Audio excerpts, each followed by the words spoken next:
Warning, this video has spoilers for the entirety of Dawntrail and the Final Fantasy XIV story. Also, this video contains a lot of strong opinions. It's okay if you disagree with me, but please keep it civil in the comments. So I just beat Dawntrail's MSQ yesterday, and I have to say, I liked it. Is it the best story ever told? No. But if I had to make a tier list of each expansion, I would firmly place it in B tier, just above Stormblood for me. And depending on how the patches go, I could see myself either raising it to A tier or lowering it below Stormblood. Also, I should mention at this point that I am mostly talking about just the MSQ here, since I'm centering most of my content on this channel around MSQ. I will get into stuff like gameplay, combat, music later, but man, let me just say that the story for Dawntrail is weird. I feel like the similarities to Stormblood is staggering. For example, one of the biggest complaints about the Stormblood story is that it felt like it should have been 2 expansions instead of 1. That is almost exactly how I feel about Dawntrail. Like, the first half of Dawntrail, literally levels 90 to 95 I think, is all about the Rite of Succession. And then the second half, levels 95 to 100, is all about Alexandria. In Stormblood, we spend the first few levels in Alamigo, then stop and go to liberate Doma, and then come back for the last few levels to Alamigo. That was a huge critique of Stormblood, so it kind of baffles me that the writers would try to do that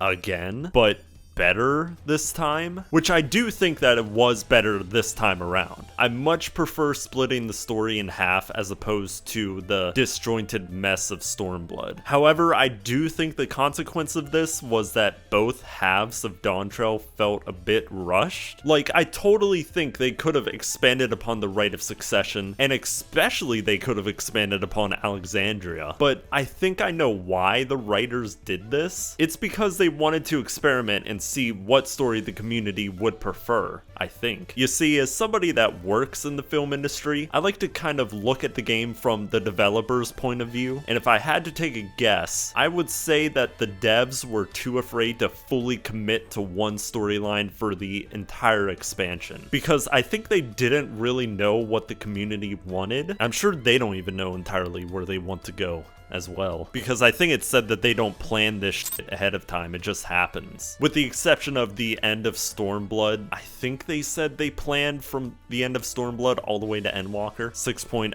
Endwalker, and I understand that because in my own comments section, I've seen people say that they wanted a low-stakes adventure that wasn't world-ending, and at the same time, I've seen people mock Dawntrail's start for being not as dramatic as the previous expansions. So that comment from Yoshi P saying that Dawntrail is going to be an experiment makes complete sense to me. So please, comment below what you liked and didn't like about Dawntrail, because the community will determine where the game will go from here. And also, while you're down there, don't forget to like the video because it helps me out a lot. Okay, moving on. Okay, so let's actually go over this story called Dawntrail. First of all, I think your enjoyment of this expansion is going to entirely depend upon whether you like Wuk Lamat or not, because she is essentially the main character of this expansion in a very similar way that Lys was the main character of Stormblood. Here is the way I see Wuk Lamat. I see Wuk Lamat as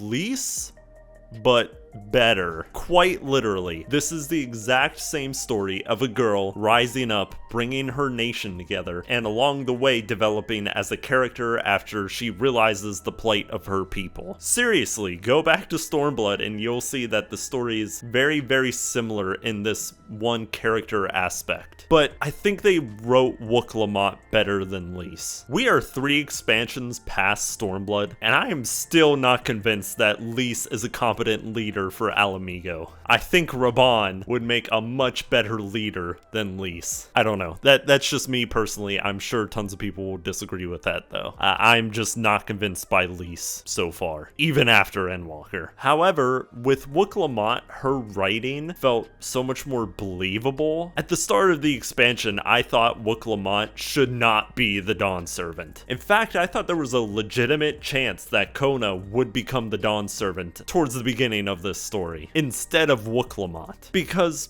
The story made me think that he is the more competent one of the two, by far, not even close. But by the time she became Dawn Servant, I felt thoroughly convinced that she was the best ruler for Tuliolo, but I also think that it is perfect that Wuk Lamat and Kona become Dawn Servant, because it honestly makes the most sense. And that scene where that happens is great. Oh yeah, also, Dawntrail has a ton of cinematic cutscenes, like that one shootout on the train riding into the Vanguard. That was a fantastic scene. But I will say that there were some scenes in the game that were noticeably missing voice acting, scenes that I think deserved it. I hope they aren't taking away the amount of voiced cutscenes that we usually get in an expansion, or if they're just getting way better at animating some of the non-voiced cutscenes, which is fine. I'd prefer that over their previous animations for other expansions, but some scenes just seemed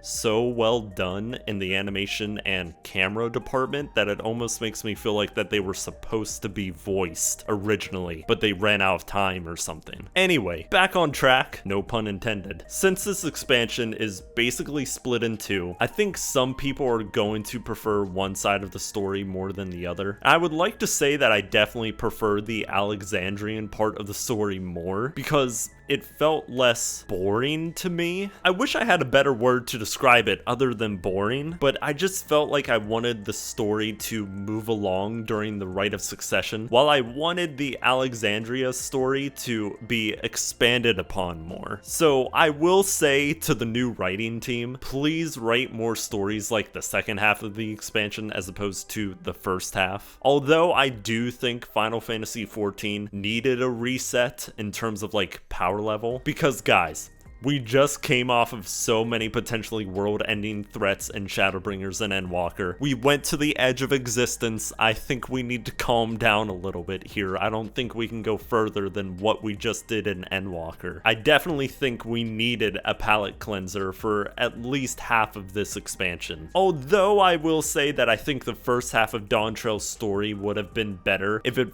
felt more like an adventure, if that makes sense, instead of what we got. And what I mean by that is, I wish that we were doing a lot more of like fighting monsters or plundering dungeons, etc. Instead of like negotiating with the Pelu Pelu in order to buy a saddle. I understand why they did that, because they want us to learn more about the land and the people who live on that land and their history. But this expansion was marketed as being an expansion all about the Warrior of Light being on vacation and becoming a humble adventurer again. So I kind of wish they incorporated a more Indiana Jones kind of vibe into the story, if that makes sense. Maybe more fighting and less talking.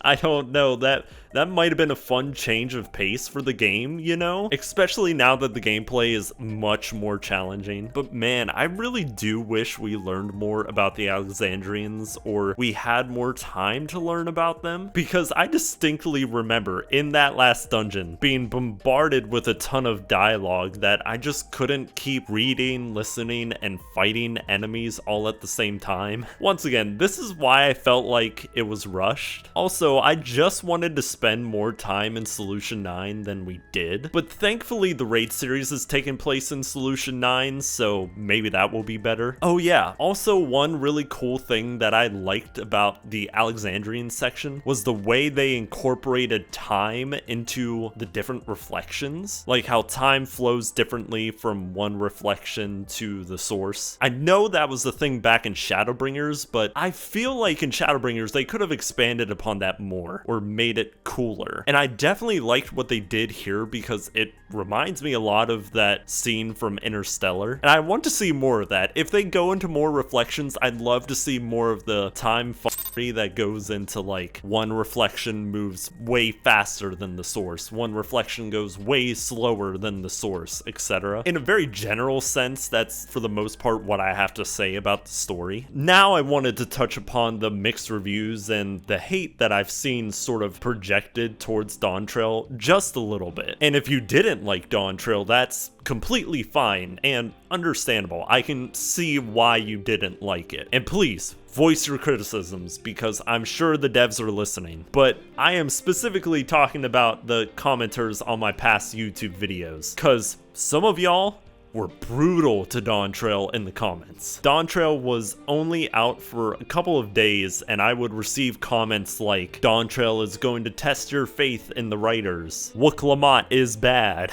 And tons of other stuff like that, and a ton of other comments where clearly a lot of people put a lot of thought into them. But oh my god, getting those comments were extremely ominous to me, because I wasn't that far into Dawntrail, and y'all made it sound like Dawntrail was going to completely destroy my love for Final Fantasy, I swear. Which it didn't. And I think it has partly to do with expectations. Personally, I was expecting Dawntrail to be about on the same level of writing as Stormblood going into it. Little did I know how right I was going to be. This is a new writing team that is going for a more lighter in tone expansion. Expecting a Shadowbringers or Endwalker in terms of writing is, in my opinion, having your hopes way too high. I mean, I can understand why people would expect a Shadowbringers or Endwalker level type of story, because those were the two previous expansions. And I'm curious to see how, after months and years after the expansion has been out, what people will think of it then. Because the sense I get from the community is that people after a while started to warm up to Stormblood and A Realm Reborn, at least a little bit. Absence makes the heart grow fonder and all that. I don't know. We'll have to wait and see. I saw a lot of people making fun of Wuk Lamat for wanting peace for Tuliolo, or the fact that she talks about it all the time. I don't know.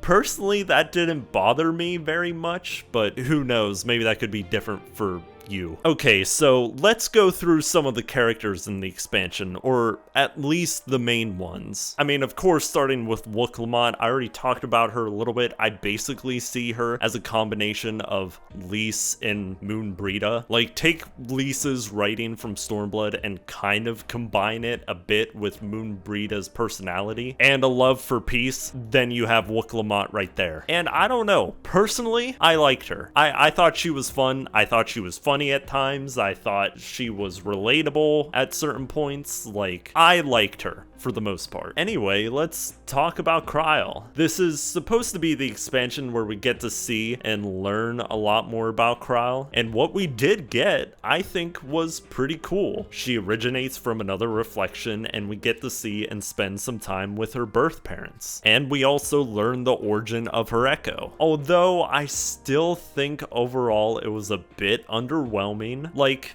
give me more Kryl. Wuk Lamat took so much up of this expansion that it sort of felt like we didn't have much room for Kryl. So I really hope Kryl still plays a bigger role in future expansions, because the fact that she comes from another reflection is incredibly interesting to me. At least. Erenville is a character I personally grew to love throughout Stormblood. At the start of Stormblood, he was okay in my eyes. Just sort of this logical, quiet, stoic bunny boy. But his whole interaction with his mom in the last area of the game, like, legitimately made me emotional for personal reasons. I can tell that I process grief in a very similar way as Erenville, and the dynamic between him and his mom is very similar to me and my mom. So that part of his story kind of makes the entire last area of the game, in my opinion. Made me enjoy it so much more. And let me touch a little bit upon Bakul Jaja for at least a second. I can't believe they were able to pull this off. But like, Bakul Jaja went from somebody that I hated at the start of the game, I mean, how can you like him, to like absolutely loving him by the end. And it seems that the community agrees with me on that, I think. I've been seeing a ton of Bakul Jaja memes and fan art. When we learn about his upbringing and his love for his passed away brothers and sisters, I don't know what it was, but I immediately started liking him after that. It probably is a combination of the voice acting and the fact that in the end he was trying to be Dawn's servant for kind of a noble reason, even if he did do some terrible things. Zorolja is a character that I'm not quite sure how to feel about. Like, he's okay. I understand his motivation as being the only true Bloodborne son of Galuljaja, but he doesn't have much character depth besides the fact that he wants to control other nations through war, and he has a son who he discarded. Just a generally despicable person, really. Kona, I like. He is really just a cool person who I think levels out Wuk Lamat really well, and he makes for a perfect vow of reason. But let's move on to Sphene, a character who was immediately fishy from the start, and didn't stop being fishy throughout the entire story. I seriously thought that she was secretly evil, like, the entire time. And I was right! And oh my god, that fact that she was teaming up with Zul'Jah to protect her people literally had me yelling at the screen, saying how stupid she is. Zul'Jah never cared about your people. I would think that that would be obvious. So honestly, from that point on from the story, I didn't have much sympathy for Sphene at all, personally. And then there really isn't too much else to say about the rest of the Scions of the Seventh Dawn, because they play more of a supporting role than anything. Otis reminds me a lot of Steiner from Final Fantasy IX. I guarantee that's where his inspiration came from. I mean, it's very obvious the amount of Final Fantasy IX references in Alexandria is crazy. And Galuljaja just seems like a lovable kid. There's not really much to say about him either. He's just a nice kid. Not like annoying, which some kid characters can tend to be in video games. Okay, so time to talk about all of the miscellaneous stuff about, you know, the game. Because believe it or not, this is a game with actual gameplay and not just story. Holy crap, Dawntrail is so much harder than Endwalker. It's insane. And definitely not in a bad way. The dungeon's bosses I thought were very fun. A lot of Final Fantasy XIV's usual tells are absent from boss fights, or they mean completely different things, or they have entirely new symbols, which obviously on a first go round you're not going to know what they mean, or at least I think so. Most of the fights are like a blur to me, to be honest, because in usual Final Fantasy XIV fashion, the game is so story heavy that the dungeons and trials are not that often, if that makes sense, compared to how much time you put into the story. I also beat the game as a Viper, and personally,